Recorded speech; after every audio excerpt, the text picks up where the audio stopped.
Majority बच्चे का भी सिलेबस ही कंप्लीट नहीं हुआ है। मैंने तो कर दिया, लेकिन अभी भी वो लेक्चर देख रहे हैं। कई बच्चे के 4, कई बच्चे के 3, कई बच्चे के 2 चैप्टर हैं। तो टीचर के सिलेबस कंप्लीट करने से बच्चे का नहीं होता। तो मैंने तो अपना चैप्टर कंप्लीट कर दिया, मैंने तो अपना सिलेबस कंप्लीट कर दिया, लेकिन मेजॉरिटी बच्चों ने अपना सिलेबस अभी कंप्लीट ही नहीं किया है। मेजॉरिटी बच्चे मतलब बहुत सारे बच्चे, और उनका सिलेबस कुछ का कंप्लीट होगा 15 मार्च को, कुछ का कंप्लीट होगा 20 मार्च को। तो टीचर के सिलेबस कंप्लीट करने से बच्चों का सिलेबस कभी भी कंप्लीट नहीं होता है। और अगर आप वो सेक्शन कंप्लीट करके दोबारा से क्वेश्चंस कर रहे हो, रिवीजन कर रहे हो, टारगेट कंप्लीट कर रहे हो, तुम ना करने से तो ज्यादा अच्छा है ना कुछ 20-40 क्वेश्चन कर रहे हो। तो तुम भाई सीख रहे हो, तुम इंप्रूव कर रहे हो जाता है, कभी थोड़ा ऊपर नीचे हो जाता है। पैनिक मत होना, हम बहुत अच्छे से चीजें कवर कर रहे हैं। देखो जितना सोचोगे उतना कभी नहीं होगा, तो थोड़ा बहुत ऊपर नीचे हो जाए तो घबराना मत, बस पढ़ते और काम करते चलना। ठीक है, पहली बात। दूसरी बात, अब ये वाला पोर्शन जैसे जैसे आगे हमारा बढ़ेगा, अब हम 6 चैप्टर जब रिवाइज कर चुके होंगे, 8 चैप्टर रिवाइज कर चुके होंगे, टोटल कितने चैप्टर है? लगभग 28 के आसपास। जब हम 8 चैप्टर रिवाइज कर चुके होंगे, मतलब हमारा 7-8 चैप्टर रिवाइज कर चुके होंगे, तो 25% सिलेबस हो जाएगा। अब उस 25% पे हमारे फिर टेस्ट होंगे,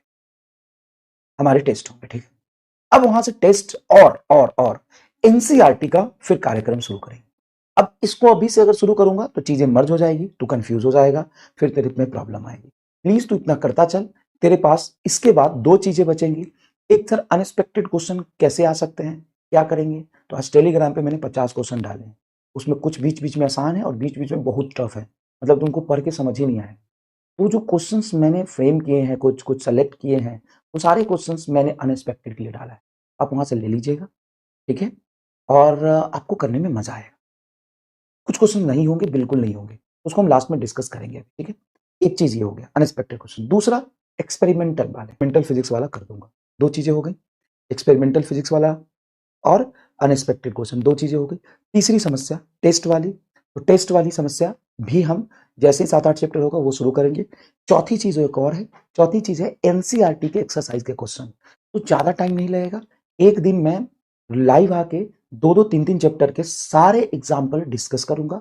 वो करने जरूरी इसलिए है क्योंकि अगर कंसेप्ट पढ़ लिया, तुमको सब चीज आ गया, क्वेश्चन प्रैक्टिस भी हो गई, लेकिन और कैसे लैंग्वेज अजीब से आ सकते हैं, कुछ क्वेश्चन के लैंग्वेज और कैसे बन सकते हैं, अनएक्सपेक्टेड थोड़ी अजीब सी चीजें आपको एनसीईआरटी के एग्जाम्पलर से मिल सकता है। तो मैं खुद ही भूल जाऊंगा। इतनी बातें हुई, एक टेस्ट का समस्या प्रॉब्लम सॉल्व। टेस्ट जैसे ही 4 चैप्टर हो जाता है उसके हम टेस्ट शुरू कर देंगे बेटा, तो पहले 4 चैप्टर हो जाने देंगे, तो टेस्ट हम शुरू कर देंगे। दूसरी बात है एनसीईआरटी पूरा करेंगे। तीसरी बात है एक्सपेरिमेंटल फिजिक्स, इसमें जो चीजें बची हुई हम पूरा करेंगे। और चौथा है लेवल अप कुछ क्वेश्चंस।